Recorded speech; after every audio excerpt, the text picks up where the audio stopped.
வணக்கம் தலைவா, அனைவருக்கும் இனிய வணக்கம். இன்றைக்கி நம்ம இந்த ஒரு வீடியோவில் எதை பற்றி பார்க்க போகிறோம் அப்படின்னு பார்த்தீங்கன்னா, டிஆர்பி மற்றும் பள்ளி கல்வித்துறையில் வந்திருக்க மிக மிக முக்கியமான செய்திகள் பார்க்கலாங்க. தமிழ்நாடு ஆசிரியர் தகுதி தேர்வு TN-TET தகுதி மதிப்பெண்கள் குறைப்பு மற்றும் சமீபத்தில் வந்திருக்க முக்கிய மாற்றங்கள்.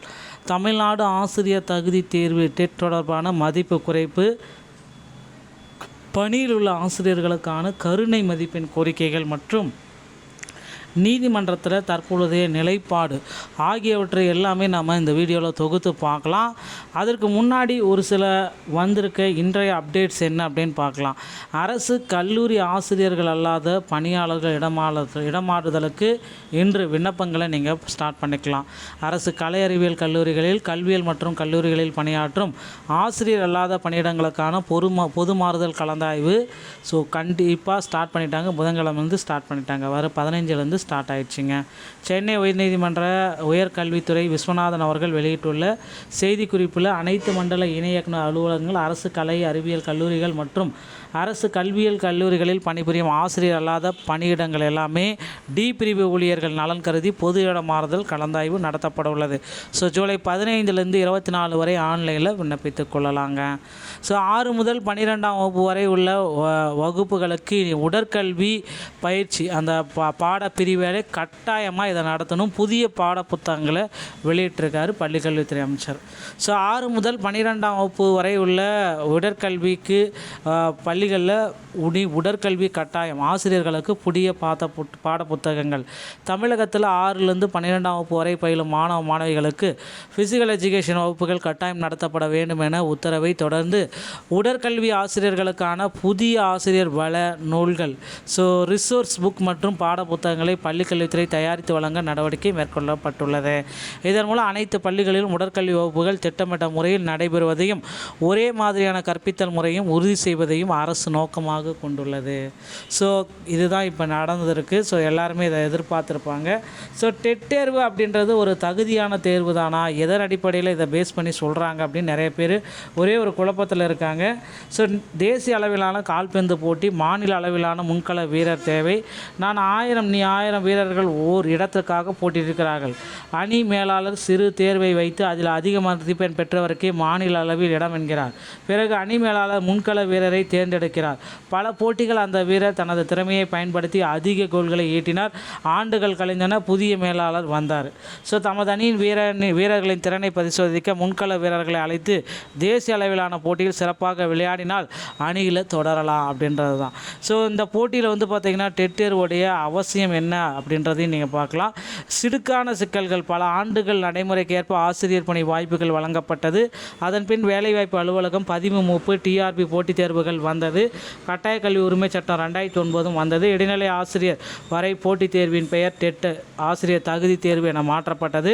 தற்பொழுது 10ஆம் வகுப்பு வரையிலான புத்தகங்களை வரிக்கு வரி மனப்பாடம் செய்தால்தான் டெட் தேர்வில் தேர்ச்சி பெற முடியும் அப்படின்ற மாதிரி ஒரு சுச்சுவேஷனுக்கு வந்துட்டோம். ஓகேங்களா? சில ஆண்டுகளில் புத்தகம் மாறிய பிறகு புதிய புத்தகத்தை படித்து தேர்வு எழுதினால்தான் ஆசிரியர்களுக்கான தகுதி வரும் என எப்படி சொல்ல முடியும்? இதனால் இந்த டெட் தேர்வில் இருக்கிற மிகப்பெரிய குழப்பங்களுக்கு ஒரு ஃபுல் ஸ்டாப் எப்போ வைப்பாங்க அப்படின்னு தெரியல.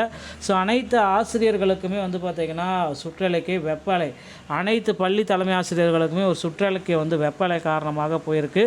அனைத்து பள்ளி தலைமை ஆசிரியர்கள் மாவட்ட பேரிடர் மேலாண்மை மையத்திலிருந்து பள்ளி அமைந்துள்ள வட்டாரம் கிராம மையத்துடன் குறித்த வானிலை சார்ந்த விவரங்களை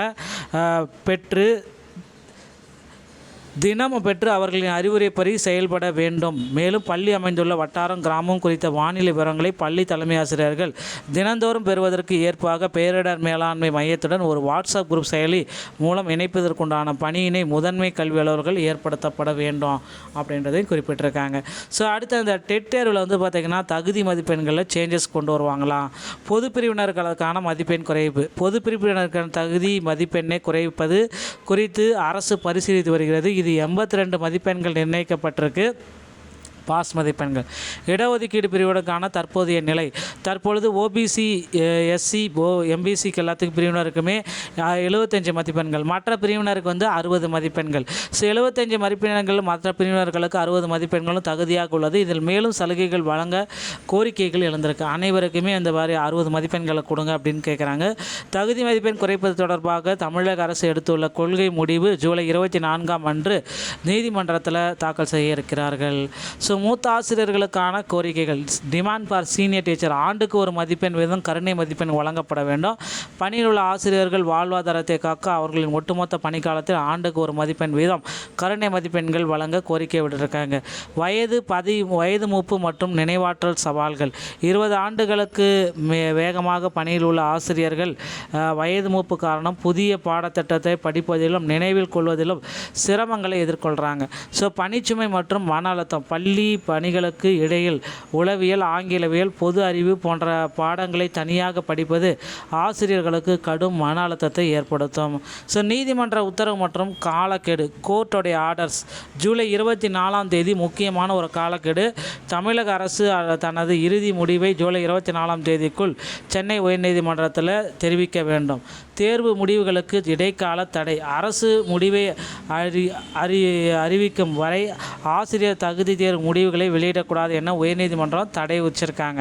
உச்சநீதிமன்றத்தின் தலையீடு. பணியில் உள்ள ஆசிரியர்கள் தகுதி தேர்வு எழுத வேண்டியதன் அவசியம் குறித்து உச்சநீதிமன்றம் விசாரணை மேற்கொண்டு வருகிறதுங்க. ஸோ இப்போ தான் இந்த டெட் தேர்வில் இருக்கிற சில முக்கியமான அப்டேட்டு. முதல்வர் விஜய் அவர்கள் ஆசிரியர்களுக்கு விரைவில் ஒரு நல்ல செய்தியை வழங்க இருக்கார். அது என்ன அப்படின்னு பார்த்தீங்கன்னா, உங்களுக்கு டிஆர்பியில் கிட்டத்தட்ட பத்திரிகை செய்தியாக வர இருக்குங்க. பிஜிடிஆர்பி மற்றும் யூஜிடிஆர்பியுடைய முடிவு நோட்டிஃபிகேஷன் 2026 நோட்டிஃபிகேஷன் கிட்டத்தட்ட 25,000 காலி பணியிடங்கள் ரெடியாக இருக்க மக்களே. இப்போந்தே நீங்கள் ஸ்டார்ட் பண்ணிக்கோங்க.